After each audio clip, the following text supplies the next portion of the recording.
Hey guys, I think this is like the fourth or fifth attempt to get my recording to work right.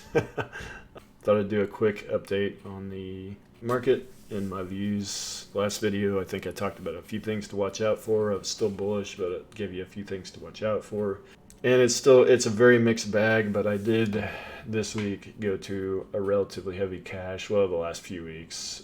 And then this week I actually did scale into a short position that is so far working out. I got a fairly good average price on my ES short position. I'm actually technically net short right now, which for me is pretty rare.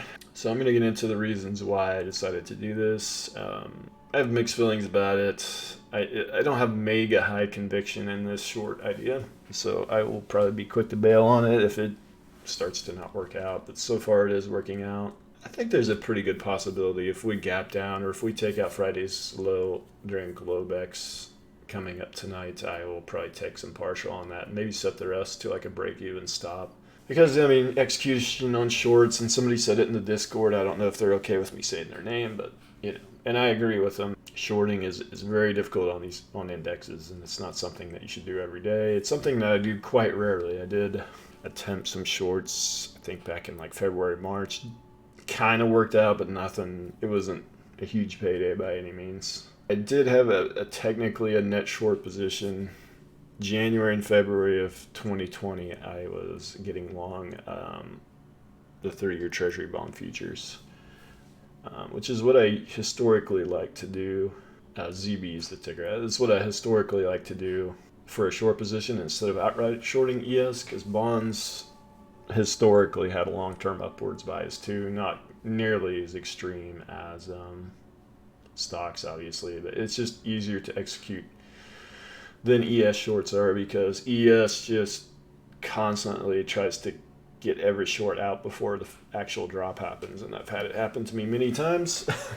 You get, as someone that's done a lot of back tests, you realize that hey, this stuff goes up a lot, and there's not a lot of edge in shorting it, but we always get tempted, right? I get tempted. We all get tempted to attempt it because of the reward can be pretty spectacular if you actually catch one, right?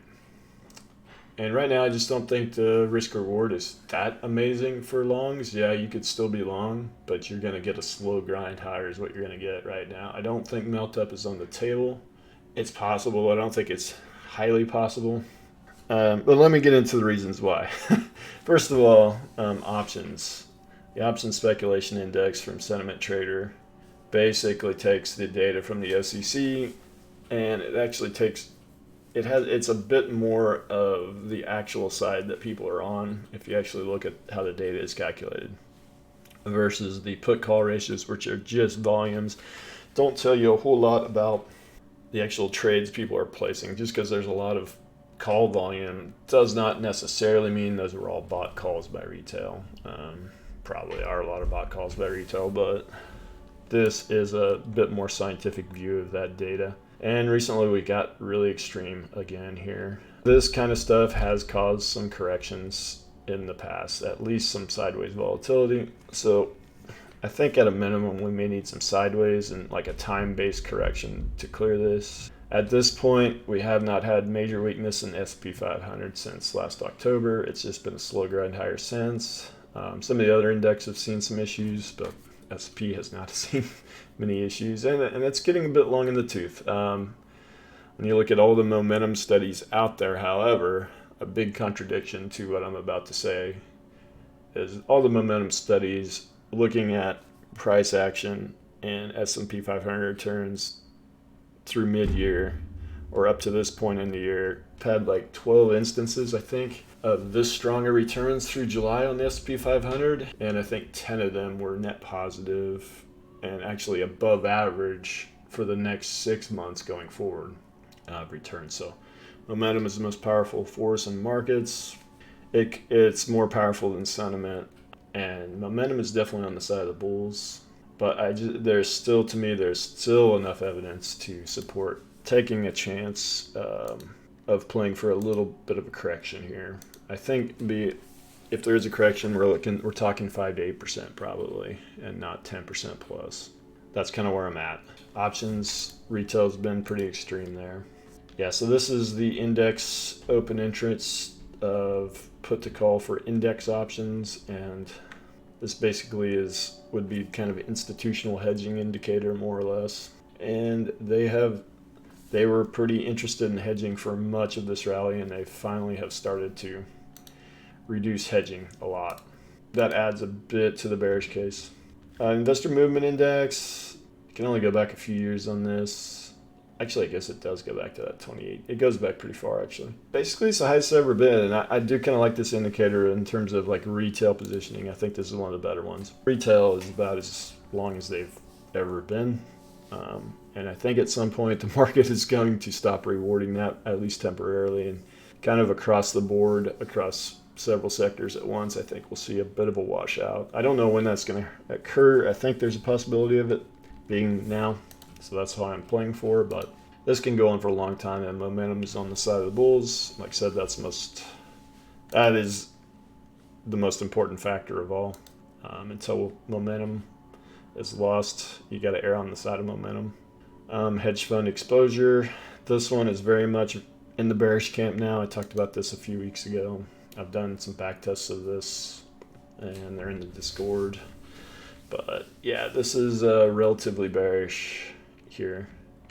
COT is one of my favorite metrics. It's right up there with DIX in terms of usefulness. And we've had a pretty substantial drop in dealer long exposure, which is bearish. It's near a multi-year low now.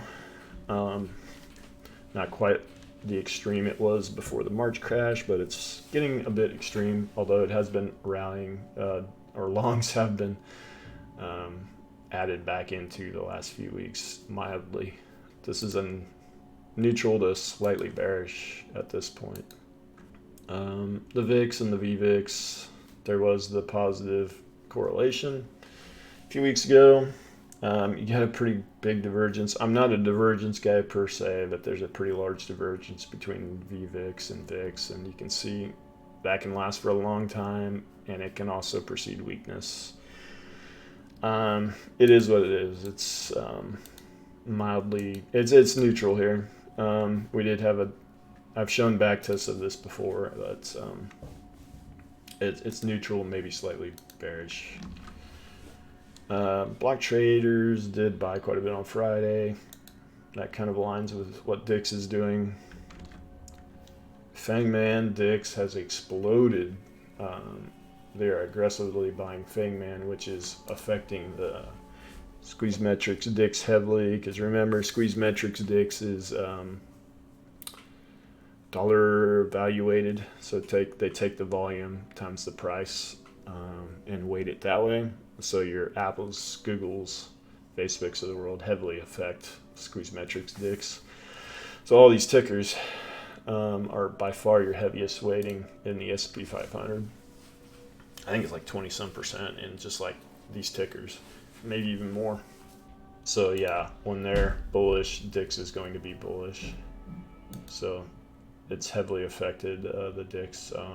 What it means, I don't know, but DIX, like I said, DIX is one of the best metrics out there on the bull side. I don't like arguing with the DIX, but I am right now. In the Discord, I posted a few weeks ago that my belief is that with all of the option speculation and with light summer volumes, perhaps, look how light the volume is on the S&P 500 the last few weeks. Well, this is actually FANG. Let's go to SPX. Yeah, I mean, much below average volume, right? Compared to what we have seen. I think that perhaps they've had to look at dark pools for extra liquidity. The market makers have had to look at dark pools for extra liquidity to hedge some of the call buying. We'll see if that is true or not. I don't like to disagree with DIX. I don't like to kind of extrapolate so much and try to make something fit my narrative. It's kind of what I'm doing here, but it's just a theory because DIX is acting very strange. You don't normally see DIX get really extreme positive prints after we've had a pretty good run. You know, FANG had a pretty good run after everybody was bearish FANG. And FANG can have a much better run than what we've had, but At this point, it just seems odd to have these large DIX prints, especially with seasonality and everything else that's coming up as well. And like I said, DIX is very, very bullish. 46.3, we had a 47, 46, two 46.8s, very bullish DIX prints. There was a 47 on the 7th.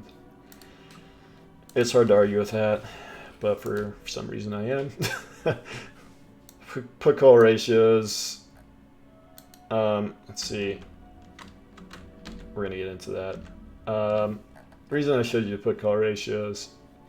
Some people look at like the CNN Fear and Greed Index, and they look at this as like extreme fear right now, and a reason you should be contrarian bullish. And I just want to caution a little bit, because the way this is calculated is versus the last 2 years. And in the last 2 years, some of these metrics that they are using have been so extremely bullish that, yeah, this is one of the highest prints in the last 2 years, but in context, it's not that high.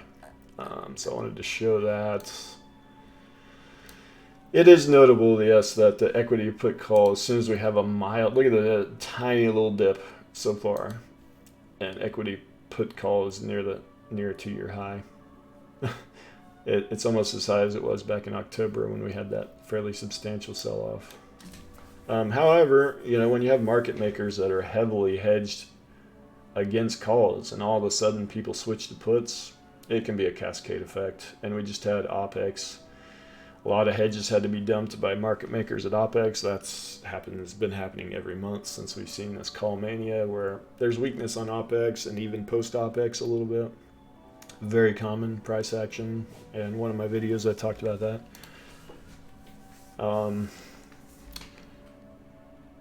It is notable that they rushed to relative high level puts here, and the VIX is already at 18. VIX just refuses to go down and stay down. Composite put call, same story. Index put call, kind of same story. High relative to recent times. FMS, I want to talk about this. Everybody likes to post this chart on Twitter, the change in positioning, and people like to post the most crowded trade. I think this is the best chart on FMS right here. This shows this is how they answer how they're actually positioned. And FMS, if you don't know, is the fund manager survey that's done once a month by BofA Global Research, Bank of America Global Research. And they're still heavily long commodities. And when you start breaking down the COT reports on commodities, dealers are heavily short, which is very bearish for commodities. You start looking at a lot of the value stuff like the Russell 2000. Dealers are pretty heavily short there as well. So positioning is still mega imbalanced on these commodity plays and these value plays for this reflation narrative that was pushed extremely hard. And that's going to have to reset. And how does that reset? Does that affect the indexes when it resets? That's where we're going to find out. Overall equity exposure is quite high still.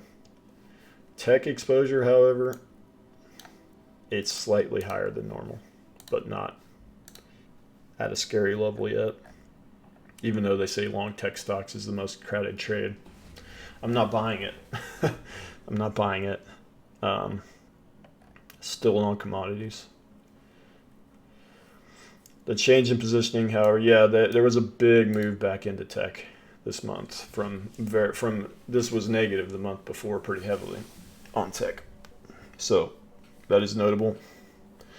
But I still think on the long side you should favor tech and to some extent growth and not commodities. That's my view. I don't think risk reward is very good on commodities right now still, even despite some of these commodities taking huge hits. Some of them you could be long for a swing trade, short-term trade possibly because they've gotten so oversold. That would make sense. But longer term, I'm not bullish commodities because of this positioning discrepancy, and I think the I don't know how to say it. I think that this narrative of inflation has been pushed a little bit too hard. Just like last year, the dollar narrative was pushed really hard. That the whole reason that stocks rallied was just because the dollar was crashing. It was the only reason stocks were rallying according to the perma bears. And now, it's all about rates, and inflation is the reason why stocks can't go up. And I disagree. Seasonality, we're coming up easily on the worst period for seasonality. So this is something, and yeah, I mean, some people disagree with seasonality, but I've seen many Augusts and September that were not good. And we're coming up on those periods. I think you should consider it here, considering we do have some crowded retail positioning and hedge funds very all in. CNN for Agreed went through that. Probabilities, I don't have mega conviction either way, and the reason for that is because of what's going on with the DIX. Overall, if you had these two together, 35% chance of correction versus basically 30% chance of going up. I know it's about the same, but I'm giving a slight edge to a correction here within the next 2 weeks to a month, I think, possibly, and it could be starting right now. That's where I'm at. How I will adjust is if the market can get above, 4,300, we're at 43 something right now. Let's just go over that real quick. Yeah, we're 43.27. If S&P can maintain above 4,400 soon, by then I will be out of my short and I will start to probably get back long because it'll have survived yet another OPEX and we'll start to build back high gamma exposure, putting a floor under the market, and I'll start to add back some more long exposure again. Just gonna let price be my guide like I always do here. A lot of people say they want to you don't have to be right to trade. The way I look at it is I'm always trying to improve the amount of times that I'm right. I try to come up with the correct probability as many times as I can, and I'm always looking to improve that. Other people say you don't need to do that. You just need to have good risk reward. You do need to have good risk reward, but one way you can improve your returns drastically is to actually be right. Increase the amount of times that you're right. You take the right position, and not just randomly making trades and letting risk reward, letting your risk management try to bail you out. You should be looking at a lot of data and trying to figure out, studying price action and trying to figure out what you think the market's going to do next. And there's just a lot of things you can learn from every day looking at all this data, every day looking at price action. Like for instance, we closed on the lows Friday on S&P 500 on ES. Been watching price action for a long time. During the day, I'm often just looking at the 15-minute chart during the day. I haven't backtested this. It might be a little hard to backtest, but a lot of times we close at the lows on Friday. I think it's extremely high probability we take out this Friday low, just from watching price action for years and years. It might gap up, but then there's a high probability it's coming back down here somewhere. And then after that, historically, we've seen rally the rest of the Globex typically. So it wouldn't shock me to see that. Just go take out that last bit of liquidity and then just bear trap everybody. If we see that on Monday or on Sunday open, if we see this low taken out, I think I'm going to monetize some of my short here. And depending on this rally, if this rally can get basically, let's look at it on ES. I don't know what's on my ES chart right now. Okay. Yeah, let's look at it on ES actually. Yeah, so we take out this low, monetize some of my short here, possibly. Yeah, if this thing can get back into this range here and hold it, and it's holding here steady, probably exit the rest of my short. And that'll be pretty close to break even on the remaining. I mean, my short average is somewhere up here. So yeah, I guess I would make a little profit on the remainder, but not much. And then if it can get, basically above the highs and hold steady and start making new highs, then I'm gonna readjust and reevaluate and potentially start re-adding some exposure. Again, that's my plan. On the downside, I would say, oh, it's down there. Got something like there. Downside, I would say, can I change color? Yeah, oh, there it is. Yeah, for downside, I don't know. I'll play it by ear. If we start to take out this level, and I'm still in my short, I probably monetize more down here under this level. If it starts to take out this liquidity here, I probably take out some more of my short here. Depending on, and all this depends. Like, it depends on everything that I watch, right? I look at order flow, look at a lot of different things. As far as potential downside and where I'd consider, like I said, I think 5 to 8% potentially is what we could see here. I think with DIX being so supportive, that might be the max we could see. So somewhere down in here, I would potentially start to layer back into longs if we do sell off like that. Or if we start to see COT really pick it back up, you start to see hedge funds dump long exposure pretty heavily, I'll start to really heavily get back into longs at that point. Ideally, I'd love to see this instead of the orange scenarios. But sorry about that. How to get that coffee going. Yeah, ideally, I'd like to see a little correction here to reset things a little bit. I don't think we're coming up on a crash, although anything's always possible. But my view is play a little bit cautious here. Yeah, it's just odd. I'd like to see DIX kind of align with COT like it typically does, and it's not here. So that's making a little bit more of a challenge here to navigate this market currently. Yeah, I don't know. I've rambled on long enough here. How long is this recording? I don't see it here. Oh, 25-minute recording. Wow. Okay. Yeah, I think that's it. Very mixed bag right now. Just keep watching everything. I wish I could tell you definitively what the market's going to do. Like, sometimes I can do that. And obviously I'm not always right or anything like that. I'm not trying to say that, but sometimes I can be more convicted with my probabilities than I am on this video. I just can't be very convicted right now, unfortunately. I wish I could be.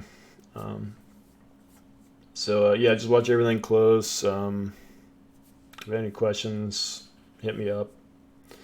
I think that's it. All right, see you guys.